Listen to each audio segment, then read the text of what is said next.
Voici le top 10 des séries les plus recherchées sur Google en 2025. Je vous préviens, vous allez être choqués. Je commence tout de suite, en 10e position, on a Bref.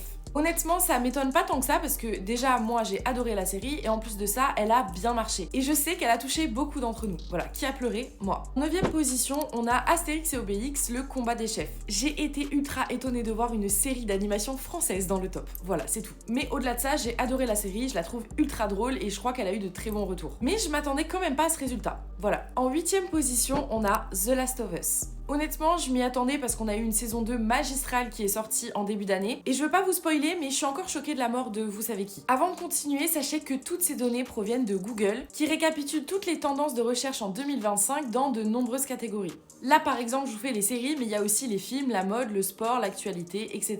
Revenons à notre classement, et là je suis choquée, j'ai oublié de préciser qu'il y avait des émissions télé dans ce top, mais en 7e position, on a Secret Story. Alors je sais que Secret Story, ça a fait un énorme buzz cette année, mais je pensais pas à ce point-là. En 6e position, on a une des meilleures séries de l'année, Sévrance. Il y a la saison 2 qui est sortie en début d'année aussi. Je fais clairement partie de celles qui ont fait la propagande de cette série, donc je suis ravie. Mais je pensais clairement pas que autant de gens l'avaient cherché. On arrive dans le top 5 et là c'est pas très étonnant. En 5e position, on a Mercredi. C'est une des séries les plus visionnées de ces dernières années, donc honnêtement c'est logique. Le top 4, je suis agréablement surprise parce que c'est Adolescence. Alors oui, c'est une série qui a fait beaucoup parler d'elle, car grâce à Adolescence, le protagoniste est devenu le plus jeune acteur à remporter un Emmy. Mais pour moi, ces informations, elles étaient un peu passées sous le radar, vous voyez, donc je pensais pas qu'il y aurait autant de recherches sur cette série. En 3e position, on a Ginny and Georgia. Bon, c'est une série très aimée et en plus de ça, on a eu la saison 3 cette année. Moi, je vais pas vous mentir, c'est pas une série que j'apprécie particulièrement, donc je suis pas très contente qu'elle soit en top 3. Le top 2, j'étais ultra étonnée parce que c'est littéralement la seule série du classement que je n'ai pas vue. Et en plus de ça, j'en ai très peu entendu parler.